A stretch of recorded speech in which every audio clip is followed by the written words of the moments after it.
Hi everyone, today I want to talk about two stories that seem very different but actually connect deeply with each other. The Perks of Being a Wallflower by Stephen Chbosky and Indian Horse by Richard Wagamese.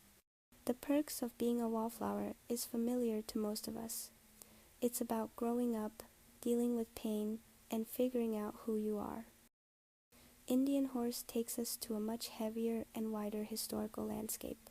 It follows Saul Indian Horse, a boy who survived the Canadian residential school system and later became a hockey player, only to find that his past still follows him everywhere.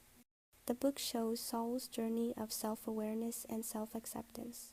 The author, Richard Wagamese, was Indigenous himself. His parents and grandparents all attended residential schools, and he and his siblings were taken from their family because their parents couldn't care for them.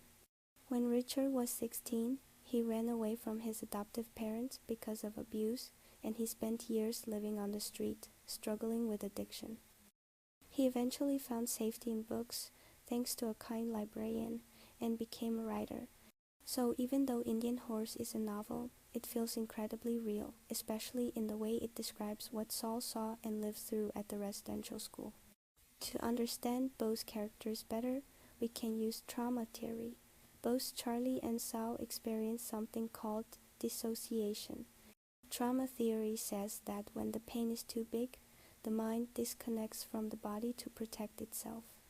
Charlie often shows emotional dissociation, like when he feels extremely anxious at the party and says it's like he is watching everything through a glass wall, and when he finally remembers what happened with Aunt Helen, he can't remember the moments before the police arrived. Another sign of dissociation. Saul describes it even more directly. Whenever something terrifying happened at the residential school, he says things like, "I floated up to the ceiling and watched it from above." Even hockey becomes a positive form of dissociation for him. He enters a zone where everything slows down and becomes clear. It lets him escape his pain for a short time. Dissociation begins as a survival tool, but if it continues for too long, it blocks people from their true feelings and sense of self. Trauma survivors also deal with inner conflict. Charlie is scared of emotional closeness without even realizing it. In the Truth or Dare scene, when he is told to kiss the prettiest girl, he kisses Sam instead of his own girlfriend, even he doesn't understand why. He is numb in his relationships, but at the same time extremely sensitive to social signals and easily overwhelmed. Saul also struggles to trust others.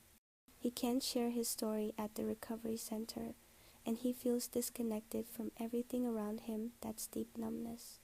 But when it comes to hostility or racism, he notices everything, which shows his hypervigilance. His drinking is both a way to stay numb and a way to cope with the stress that comes from being constantly on alert. Overall, Charlie and Saul both suffered trauma in childhood, but their lives move in different directions. Charlie experiences mostly a single event trauma, and he meets good friends and teachers who help him heal. Saul's trauma is long-term and layered. The systems he should have been able to depend on, the school, the adults, even society, were the same systems that hurt him. He loses his cultural roots, and the world around him treats him with prejudice. His life becomes a personal version of a larger colonial system. In the final chapters of Indian Horse, we watch Saul try to face the source of his pain. When he realizes he can't heal by running away from everything, he returns to the place where the residential school once stood. The school is gone, overgrown and broken, and memories of Father Leboutillier, the only adult who once showed him kindness but who also abused him, come back sharply. The details of the abuse rise to the surface. How much courage does it take to face childhood trauma? How long does it take? At the treatment center, Saul can't say a word in the sharing circle, and he doesn't shed a single tear. So he goes back to God's lake. It's where his grandmother once taught him the values of their people, where his parents carried his sick brother after he escaped the school, and where he felt his grandfather's spiritual presence.